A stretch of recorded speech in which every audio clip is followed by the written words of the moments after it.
उस वालों को अंदर दिया जाना चाहिए, और जो एडमिनिस्ट्रेशन में बैठे हुए लोग जिन्होंने ये काम किए हैं उनको अंदर किया जाना चाहिए। हमारे नौजवानों के साथ ये जो गलत हो रहा है, ये जो अत्याचार किया जा रहा है, चाहे एडमिनिस्ट्रेशन उसमें शामिल है, चाहे वो गन होश वाले शामिल हैं, हम इसे कतई भी बर्दाश्त नहीं करेंगे। हमारे हज़ारों की तादाद में नौजवान जो आज खज्जल हो रहे हैं, फिर ये कहते हैं कि ये बंदूकें उठा के टेररिस्ट की ओर क्यों कदम ना लें, क्योंकि ये हमारे लोग ही इस तरह की जो इलीगल लाइसेंस बना के हमारे लोगों को यूज़ करते हैं। इसके ऊपर कड़ी से कड़ी कार्रवाई होनी चाहिए, चाहे कोई भी इसमें इन्वॉल्व हो। न्यूज़ शहर इंडिया, आज मैं सब डिवीज़न कोटरंका में मौजूद हूँ।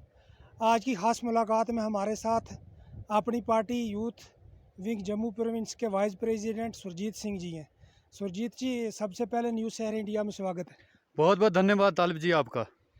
जैसा सुरजीत जी, जैसे हमने देखा कि ये 12 बोर गन लाइसेंस हैं जो केरला में, तो वहाँ केरला पुलिस ने जो पकड़े हैं, तो इनके बारे में आपका क्या मुद्दा रहेगा? पहले तो मैं आपका और आपके पूरे चैनल का बहुत बहुत शुक्रिया अदा करता हूं। आपने बहुत ही अच्छा क्वेश्चन रखा। जो केरला में लाइसेंस पकड़े गए हमारे नौजवान, यहाँ के खासकर अगर मैं बात करूं रजौरी पुंछ की, तो बहुत सारे हज़ारों की तादाद में हमारे लोगों को रोज़गार यहाँ पे नहीं मिलता, तो वो जो लाइसेंस गन है वो लेके जाते हैं, केरला में जाते हैं, दिल्ली जाते हैं, मुंबई जाते हैं, गोवा जाते हैं, गुजरात जाते हैं, बड़ी बड़ी सिटियां जो हमारे देश की हैं उनमें वो जाते हैं एज ए सिक्योरिटी गार्ड अपना काम करने के लिए और अपने परिवार को चलाने के लिए। खासकर अगर बात करूं तो वो अपने पेट को पालने के लिए वो इतने दूर चले जाते हैं। अगर लाइसेंस की बात करें तो हमारी जो डिस्ट्रिक्ट एडमिनिस्ट्रेशन है वो इशू करती है। इवन के जो डीसी साहब हैं वो जो लाइसेंस बनाते हैं तो वो इशू करते हैं। हमारे नौजवानों के ऊपर जो ये अत्याचार किया जा रहा है, चाहे एडमिनिस्ट्रेशन कर रही है चाहे कोई भी कर रहा है। अगर मैं बात करूं, लाइसेंस जब बनाए गए, बनाने के बाद उन्हें क्या होता है, वेरीफाई किया जाता है। वेरीफाई करने के बाद वो गन हाउस पे जाते हैं, वहाँ पे गन हाउस वाले वो लाइसेंस चेक करते हैं क्या ये ऑनलाइन हुआ है या नहीं हुआ। फिर उसके बाद जो है वो लाइसेंस की जो है वो एंट्री होती है। एंट्री होने के बाद उन्हें गन इशू की जाती है। जैसे कि वो गए, उनके जो थी गन्स वो सीज की गई, जो देने वाला है डीलर और जहाँ डिस्ट्रिक्ट से दिए जाते हैं, इन लोगों के खिलाफ भी कार्रवाई होनी चाहिए, क्या नहीं? बिल्कुल, इन्हीं की वजह से हमारे जो नौजवान हैं जो आज वो हरास हो रहे हैं, वो आज थानों में लगाए गए हैं डिफरेंट सिटीज़ के अंदर।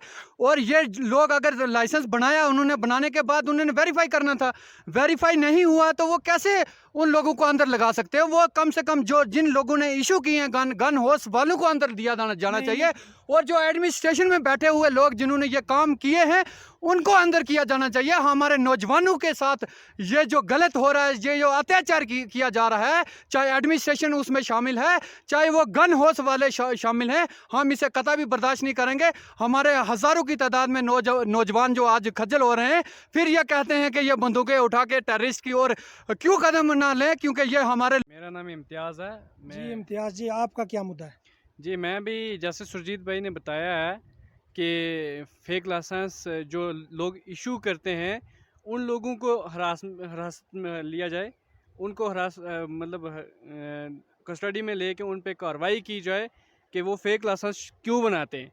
अगर किसी डीसी ने ही बनाया होगा, क्योंकि लाइसेंस तो ज़्यादातर डीसी ही बनाते हैं, तो किसी डीसी ने बनाया होगा, किसी डीसी की स्टैंप होगी उस लाइसेंस पे, तो उसकी बुनियाद पे अगर कोई गरीब रोज़ी रोटी कमाता है तो उसको अंदर नहीं डालना चाहिए था, बल्कि उस डीसी को अंदर डालना चाहिए था जिसने वो लाइसेंस बना के दिया, जिसकी उसके ऊपर स्टैंप लगी है।